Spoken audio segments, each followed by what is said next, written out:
کہاں ہے قلم تمہارے ہاتھ میں؟ تم نے بہت پہلے بیچ دیا اسے. اے لے جہاں آؤ یہ جاگیر سنبھالو، ہم ماڈل سے لوہو قلم بیچ رہے ہیں. یہ صورتحال یا نہیں؟ اچھا ایک اور اعتبار سے دیکھو، پیغمبر اعظم نے دنیا کو کس طرف بلایا ہے؟ جب اللہ کے رسول جلوگر ہونے والے تھے تو عربین پیننسولا، جزیرۃ العرب، یہ دو طاقتور قوتوں میں بٹا ہوا تھا، روم اور ایران. ان دونوں نے غلام بنا رکھا تھا اس زمین کو. خون بہ رہا تھا، جنگیں یہی ہوتی جیسے آج بھی ہو رہی ہیں. آج روس اور امریکہ اتر آئے ہیں اس زمین پر خون بہانے کے لیے. خون تمہارا بہ رہا ہے اس لیے تم جاہل ہو. معاف کیجیے گا، یہ بڑا سخت لفظ ہے مگر حقیقت یہ ہے. اگر جہالت ہوتی، نہ ہوتی، علم ہوتا، زمانے کے تقاضوں سمجھتے، حالات کو اور واتاورن کو محسوس کرتے تو یقیناً اس ذلت میں مبتلا نہیں ہوتے. دولت تھی، سرمایہ تھا، تیل تھا اور سیال سونا تھا، مگر جہالت بھی ساتھ ساتھ. تو میں یہ عرض کرنا چاہتا ہوں کہ اگر آپ دنیا کے ظلم سے بچنا چاہتے ہو، تعلیم بے پناہ ضروری ہے. تو آپ دیکھیے کہ اس زمانے میں بھی روم اور ایران یہ دونوں طاقتیں تھیں. عراق کے علاقے کے عرب کا علاقہ ایرانیوں کے قبضے میں تھا اور سیریا اور جو آج کل یہ روم کے قبضے میں تھا. مکہ اور مدینہ یہ محفوظ تھا. اللہ گوارا نہیں کر رہا تھا کہ میرا محبوب کسی غلام زمین پیدا ہو. باقی سارے علاقے باضابطہ غلام تھے. ایسے دور میں اللہ کے رسول کوئی لیڈر ہوتے تو یہ کہتے کہ آؤ پولیٹیکل لیڈر، آؤ اپنے ملک سے باہر والوں کو نکال دیں. ایک طاقت بن سکتی تھی مگر حضور نے ایسا نہیں کیا. وہ تو روم کے بھی رسول تھے اور ایران کے بھی رسول تھے، وہ ساری کائنات کے رسول تھے. انہوں نے دنیا کو بلایا تو کتاب کی طرف بلایا. یہ کتاب ہے، آ جاؤ. ہم ایک قانونی معاشرہ، ایک لیگل سوسائٹی قائم کرنا چاہتے ہیں. جو اس کتاب کو مانے گا وہ ہماری سوسائٹی کے ممبر ہوگا، جو نہیں مانے گا وہ دور ہوگا. ابو جہل، ابو لہب، عتبہ اور شیبہ گھر میں تھے، نہیں مانے گئے. اور سلمان فارس سے آئے، صہیب روم سے آئے اور بلال حبشہ سے آئے اور کتاب کی سوسائٹی کی ممبر بن گئے. تو تمہاری زندگی تو کتاب پہ رکھی گئی ہے، تمہارے پاس کتاب نہیں. ہاتھ سے کتاب غائب کر لی گئی. اور وہ کتاب جس نے ہر کتاب کے احترام کا حکم دیا ہے. قرآن پاک پڑھو، جتنے سائنسی علوم ہیں سب کو ماننے کا حکم دیا ہے قرآن نے. افلا تتفکرون، افلا تعقلون، افلا تنظرون، افلا تشعرون. تم عقل سے کیوں نہیں کام لیتے؟ تم شعور سے کیوں نہیں کام لیتے؟ تم ادراک سے کیوں نہیں، تم مشاہدے سے، تم بصارت سے کیوں نہیں کام لیتے؟ فکر کی جتنی توانائیاں ہیں سب کو قرآن نے مخاطب کیا ہے کہ ہر ایک کو استعمال کرو. قوت فکر و عمل پہلے فنا ہوتی ہے تب کسی قوم کی عظمت پہ سوال آتا ہے. بیدار کرو اپنے شعور کو، اپنی ذہنی صلاحیتوں کو، اور اپنی ملت اور اپنے معاشرے میں ایک کو بھی جاہل اور غریب نہ رہنے دو. تب جا کر تم باعزت و باوقار قوم بن سکو. اور ایسا نہیں تو پھر سوئے رہو، اور بہت دنوں سے سوئے ہوئے ہو تم. زمانہ گزر گیا. جب تم جاگے تھے تو بھی جاگ نہیں رہے تھے.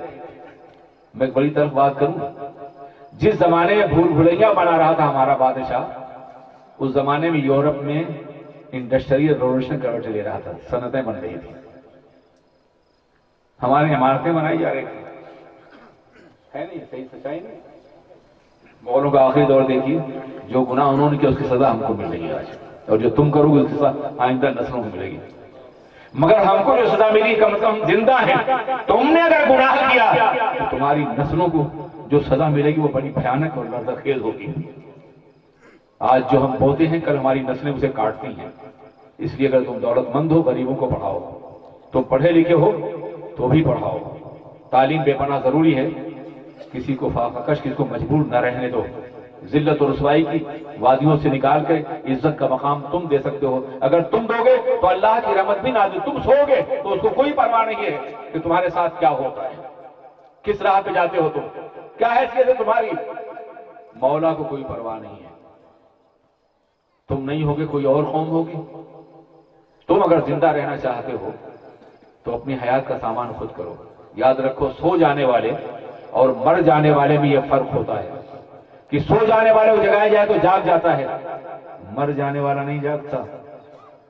آج سیریا ہو، عراق ہو اور برما ہو، ساری زمینیں تم کو جگا رہی ہیں. جاگ گئے تو زندہ رہو گے, نہیں جاگے تو تاریخ اور ہسٹری تمہاری موت پہ دستخط کر دی گی اور تمہیں مردہ قوم کے نام سے یاد کرے گی.